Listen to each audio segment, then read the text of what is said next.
Spacious na shoe rack at budget friendly. Tara, samahan niyo ako mag-unbox.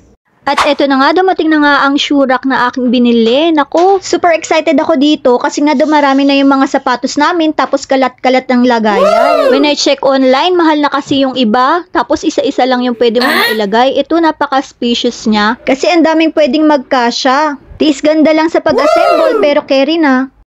Maganda din yung design nito. Waterproof na rin ito. Tapos may cover na. Chinik din namin kung kompleto. May pasobra pang isang piraso. 10 layers na nga yung binili ko para may enough space pa dun sa iba pa naming mga sapatos. Black nga pala yung binili ko kasi nga kapag napinturahan na ng white yung walls namin para hindi naman puro white yung mga gamit. Tsatsagain mo lang talaga ito i-assemble pa isa-isa. Ang mahal din kasi ng difference dun sa acrylic. Tapos ang konti lang na malalagay. May parts din na pinupukpok sa mga gilid-gilid.